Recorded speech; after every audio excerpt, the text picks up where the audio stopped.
Fala, gremistada! Tudo bem com vocês? Em uma noite que o Grêmio entra na zona de rebaixamento do Campeonato Brasileiro, Flamengo deu aula de jogar futebol no estádio gremista. Vamos falar tudo sobre esse jogo e projetar a próxima semana do Grêmio, que pode ser muito dificultada, tanto na Copa do Brasil quanto no jogo contra o Bahia no final de semana lá no estádio da Fonte Nova. Vamos falar sobre isso aqui nesse vídeo. Antes, vamos com os nossos patrocinadores. São eles, RC Glass Design. A RC Glass Design trabalha com vidros temperados, box de vidro, janelas e portas em alumínio. Vem para a RC Glass Design no fone 999 15 8110. Falar com o proprietário Rodrigo. Também para Ferragem Camargo, que fica na Avenida da Ponta Grossa, 1055. Vem para Ferragem Camargo no fone 998 75 1289. Também no 3030 3737. Também para Pampa Ráfia, que trabalha com todos os tipos de embalagem para você, produtor.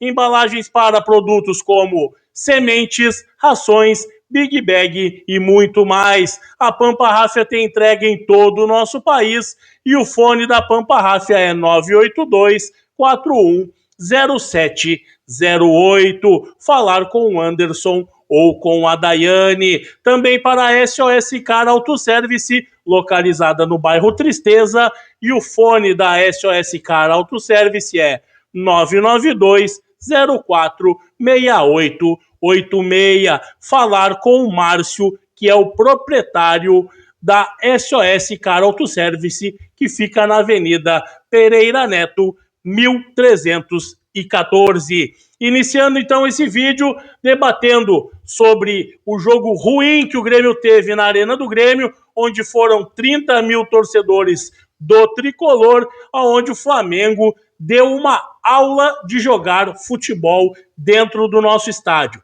Eu acredito que o Flamengo jogou em ritmo de treino, mas o que o Flamengo fez dentro da arena nesta noite é uma coisa que eu acho que eu tenho 30 anos acompanhando o Grêmio, mais ou menos, que eu acompanho o Grêmio desde os 8, 9 anos.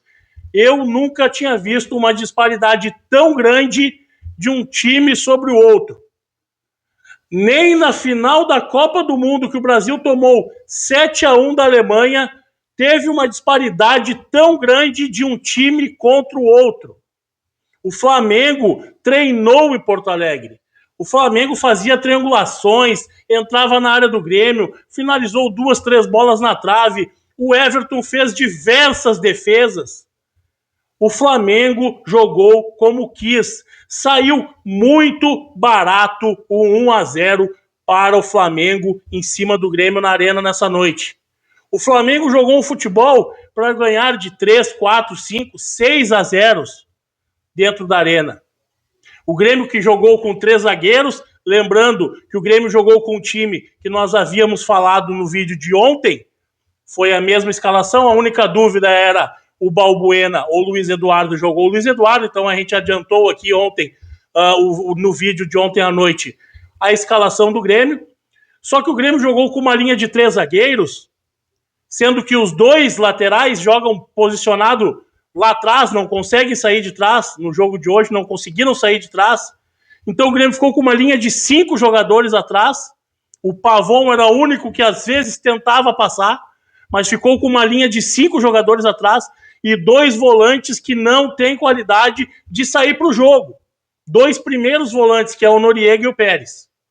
Então, o Flamengo, que teve como volantes o Jorginho e o Araújo, que o Grêmio até tentou trazer, brincou com o meio-campo do Grêmio, porque o Grêmio tinha 2 jogadores no meio-campo.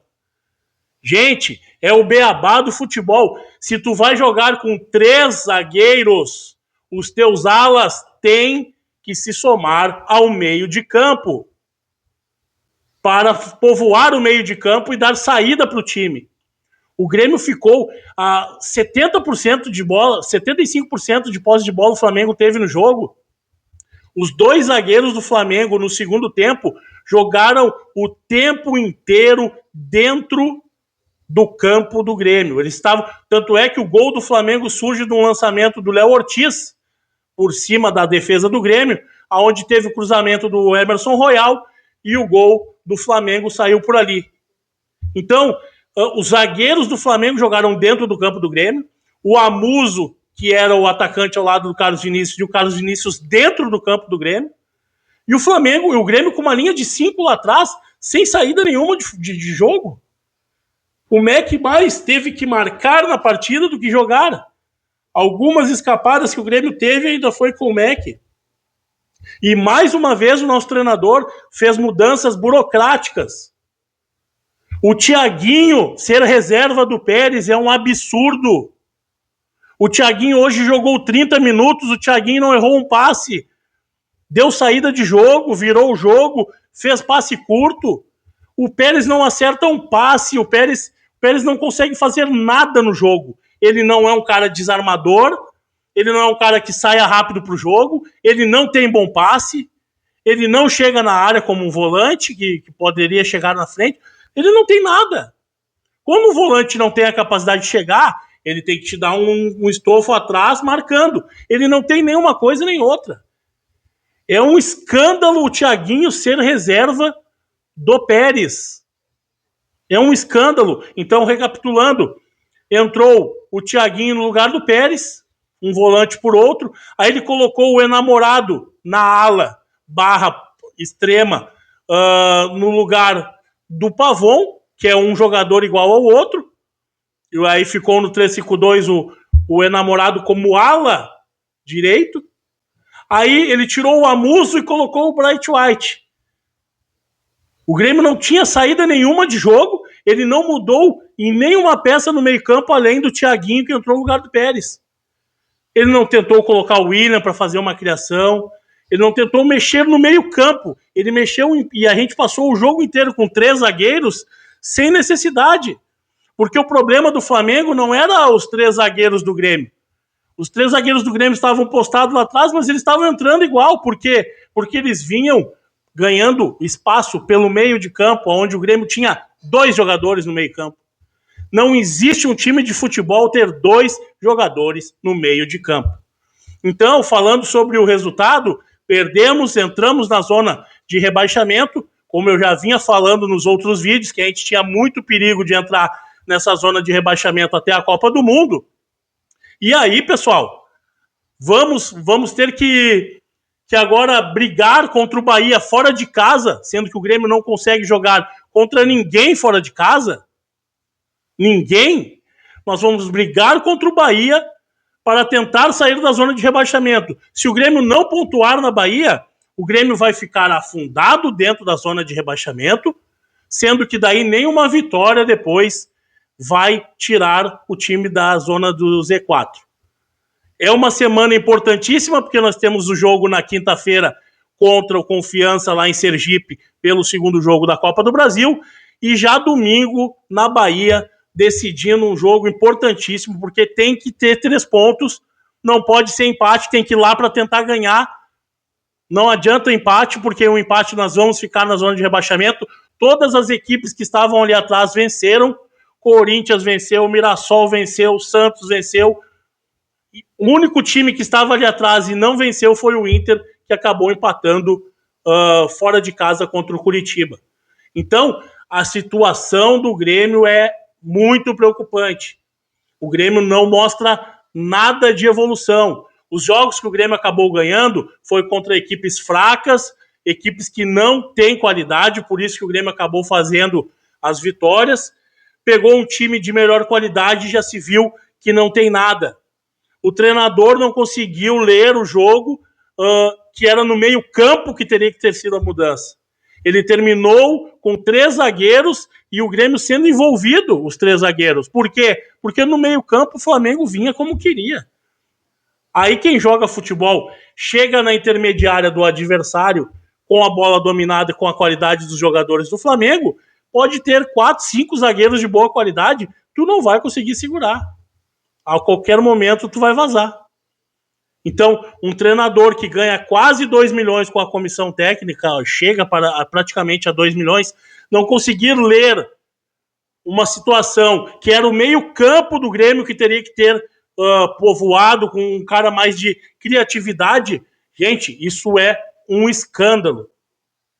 O Grêmio, na parada da Copa, tem que ter um reset, uma reunião e ver se vale a pena ficar com o Luiz Castro, porque o que está se mostrando até agora é que nós vamos perder 2 meses de Copa do Mundo e vamos voltar com a equipe bagunçada da mesma forma que está agora. Ele não está conseguindo tirar nada. E as leituras de jogo que ele faz são muito fracas. Ele faz mudanças, eu já venho batendo na tecla nesses últimos tempos, ele faz mudanças de um volante por outro, de um lateral por outro, de um extrema por outro, de um centroavante por outro. Ele não tenta mudar taticamente o time. No intervalo, muitos técnicos não mudam, mas mudam a forma de jogar no intervalo. Ele não. O Grêmio pode estar perdendo, empatando, jogando mal, o Grêmio volta sempre igual. Ele não tem uma variação tática. É sempre uma posição por outra. Então, temos que fazer uma Copa do Mundo até essa parada da Copa para estar fora da zona do rebaixamento. Mas vai ser muito difícil. E após encerrar contra o jogo contra o Corinthians antes da Copa, o Grêmio vai ter que fazer uma avaliação para ver se continuamos ou não com o técnico Luiz Castro. Eu vou passar aqui para vocês os próximos 4 jogos que o Grêmio tem. O Grêmio joga contra o Confiança na quinta-feira, às 19 horas, lá no Sergipe, decidindo a vaga para a Copa do Brasil, para as oitavas. Lembrando que nós ganhamos de 2-0 aqui, mas não é jogo jogado, que se nós tomarmos um gol lá, vira um caldeirão, o estádio vai estar completamente lotado.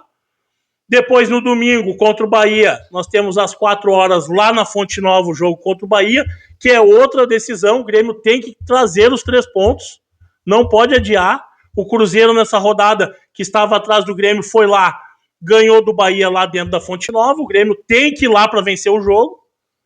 Depois, no dia 20 de maio, nós temos o Palestino na Arena, às 16 horas, às 9 horas, cai numa quarta-feira. E depois, o Santos pelo Campeonato Brasileiro, no sábado, dia 23, às 19 horas, que é outro jogo encardido, porque o Neymar está evoluindo, já fez gol hoje novamente, está querendo ir para a Copa e o Santos vem se recuperando no campeonato. Então, a partir de amanhã nos vídeos nós vamos projetar já o jogo contra o Confiança, mas mirando em trazer uma vitória da Bahia. É de suma importância isso, porque se nós não vencermos na Bahia, vai ser muito difícil de nós não estarmos na zona de rebaixamento ao fim desta parte do campeonato, que é a parada para a Copa do Mundo. Certo, gremistada? Dá o like nesse vídeo, segue o canal, ajuda a crescer os nossos números cada vez mais. Segue o canal, curte o vídeo, compartilha com seu amigo. Amanhã tem mais vídeo falando sobre a semana que vai ser decisiva para o Grêmio, para tentar sair desse desespero que é a zona de rebaixamento. Certo, gremistada? Tchau, tchau. Fui!